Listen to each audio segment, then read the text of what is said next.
بيبدأ الفيلم مع كيت اللي المفروض رايحة تولد طفلها التالت، بس للأسف لما بتدخل أوضة العمليات بيقولوا لها إن بنتها ميتة، ومن وقتها وهي بتاخد مهدئات وبتتعالج عند دكتورة نفسية اللي بتنصحها إن هي تتبنى طفل عشان تحسن من حالتها. وبعدها بتروح تاخد بنتها ماكس من المدرسة اللي بتكون صامة، وهم في الطريق بيروح انتباه كيت مع الست الحامل، وده كان هيخليها تعمل حادثة. ولما بيروحوا البيت بعدها بشوية بيجي جوزها جون مع ابنها دانيال اللي بيكونوا فرحانين مع بعض. وبالليل قبل ما بتنام ماكس بتقلع سماعتها لما بتسمعش من غيرها حاجة، وبتحكي لها كيت قصة. ولما بتسأل مامتها لو هيجيلها أخت جديدة، اللي بعدها لما بتسيبها بتروح تكتب مذكراتها وبتاخد مهدئها. وبعدها بتقرر وبتطلب من جوزها ان هم يتبنوا طفلة. عشان كده تاني يوم بيروحوا دار الايتام وبيقابلوا الراهبة ابيجيل اللي بتطلب منهم ان هم يروحوا يختاروا الطفلة اللي هم عايزينها. عشان كده بتروح كيت عشان تشوف البنات في الوقت اللي بيدور جوزها على مكان هادي علشان يشرب، بس بيقابل طفلة قاعدة لوحدها وبترسم اللي بيعجبه رسمها. علشان كده بتشكره وبتعرفه بنفسها وبتقوله ان هي اسمها استر، وبيعرفها هو كمان بنفسه في الوقت اللي بتوصل كيت مع ابيجيل وبتتعرف على البنت اللي بيعجبها رسمها هي كمان، وبتتكلم معاها وبتعجبها. علشان كده بتوريهم الراهبة ابيجيل ملفها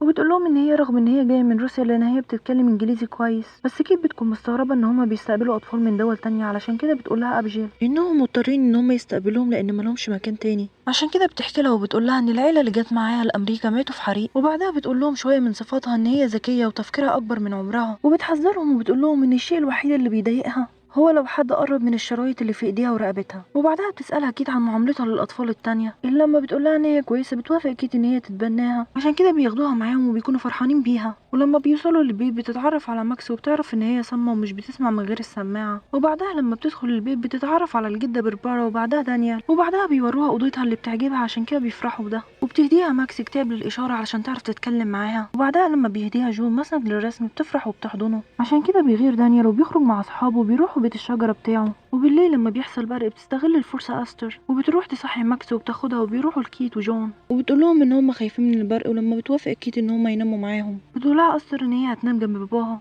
وتاني يوم بيروح جون لشغله وبتجهز أستر نفسها عشان تروح للمدرسة، اللي لما بتنزل بتستغرب من لبسها القديم. علشان كده بتنصحها كيت انها تغيره لانه مش هيكون مناسب للمدرسة، بس أستر بتقولها ان هي بتحب تكون مختلفة. اللي لما بتروح المدرسة وبتعرفهم المدرسة بيها بتتريق بنت على لبسها. علشان كده بتبصلها أستر بطريقة مخيفة. وبعدها لما بتلعب مع ماكس وبتزحلقها على التلج بتزعلها كيت عشان ممكن التلج يتكسر في اي لحظة. في الوقت اللي بيلعب دانيال مسدس الالوان بتاعه وبيضرب على اللعب بتيجي حمامة وبيضربها وبتقع. ولما بتيجي أستر مع ماكس بتشوفها وبتطلب منه ان هو يقتلها بالحجر ده عشان يخلصها من ألمها اللي تسبب فيه، بس هو لما بيقولها ان هي حادثة وبيرفض يعمل كده بتقتلها. علشان كده بيخاف دانيال وبيجري. وبعدها لما أستر بتدخل عشان تستحمى وبتربس الباب بتستغرب كيت وبتخبط عليها وبتكون رافضة ان هي تقفل الباب، بس هي بتقولها ان هي متعودة تعمل كده علشان خايفة ان حد يدخل عليها وبتوافق كيت علشان تريحها. وبعدها لما بتدخل كيت اوضتها علشان تاخد اللبس اللي عايز يتغسل بتشوف رسمة لبيتها. ولما بتفتح درجها بتلاقي كتاب انجيل فيه صورة راجل اللي لما بتحس ان هي جايه بترجعه بسرعة وبتخرج،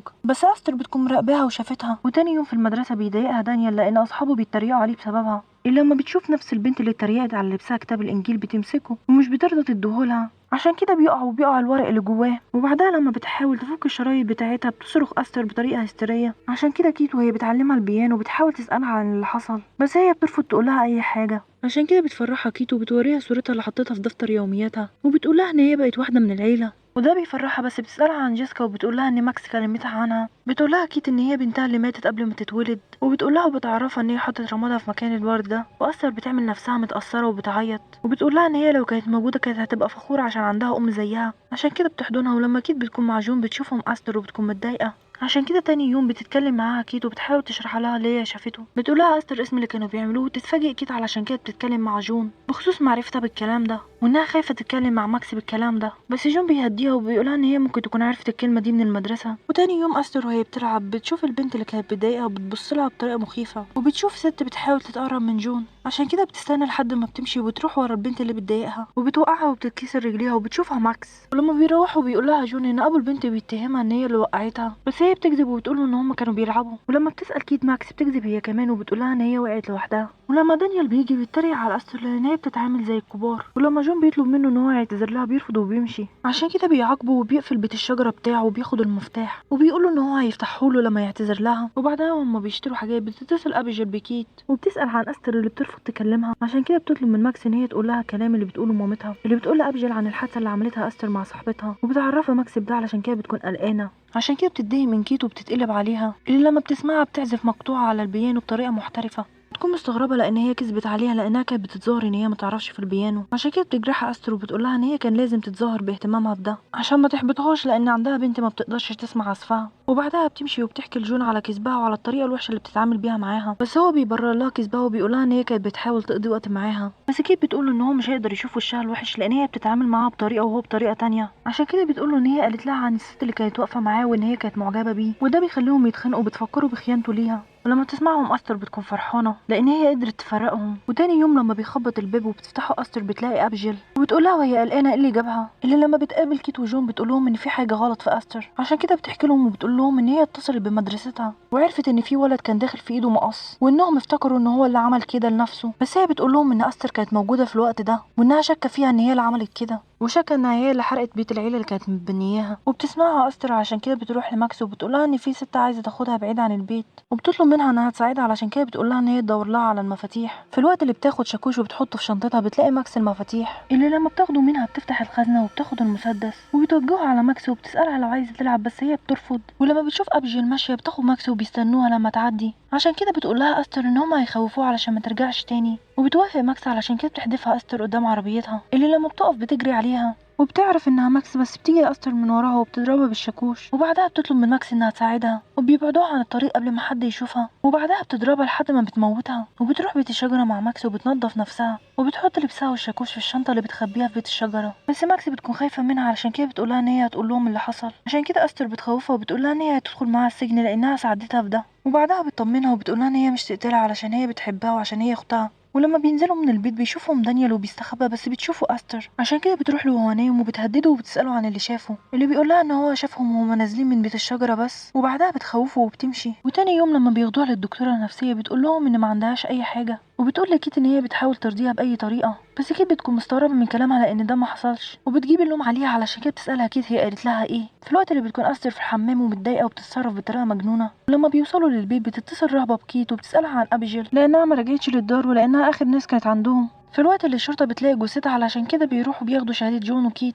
اللي بتكون شاكه في استر اللي بتكون في اوضتها وبتخطط لقتلهم. وتاني يوم بتكلم كيت الدار علشان تعرف اسم الملجأ اللي كانت فيه استر في روسيا، بس بتقول لها الرهبه ان هي مش مكتوب في سجلاتها ان هي جايه من روسيا. وبتستغرب كيت من ده. علشان كده تاني يوم بتسال دانيال وماكس بخصوص لو استر عملت قدامهم اي حاجه غلط، بس هما بيكذبوا وبيقولوا لها لا لان هما خايفين منها. ولما استر بتكون قاعده مع جون بتقوله ان كيت مش بتحبها وده بيخليه يقول لها ان هي تعبر لها عن حبها. عشان كده بتقطع الورد اللي في الزهريه اللي فيها رماد بنتها وبتقدمه لها عشان تضايقها وفعلا بتتضايق منها وبتمسك دراعها. ولما بيجي جون بيقف معاها برضه بيقولها ان هي مش قصدها تعمل كده. في الوقت اللي بتروح استر بتكسر دراعها وبتروح لسريرها وبتنده على جون اللي لما بيشوف دراعها بياخدها للمستشفى. ولما بيرجعوا بيحطها في سريره وبيتهم كيت انها اللي عملت كده وده بيضايقها علشان كده كانت هترجع تشرب، بس هي بترفض وبتكبها في الحوض علشان تقدر تحمي عيالها. وتاني يوم عشان تطلع كيت مهمله بتفتح شنطه دانيال عشان لما تقع منها الكتب تروح له كيت وبتنتهز الفرصه وبتشغل العربيه وهي ماكس فيها اللي بتتحرك ومش بتقدر توقفها بس بتتخبط في التلج وبتقف. وبعدها كيت لما بتحاول تقولهم ان استر هي اللي عملت كده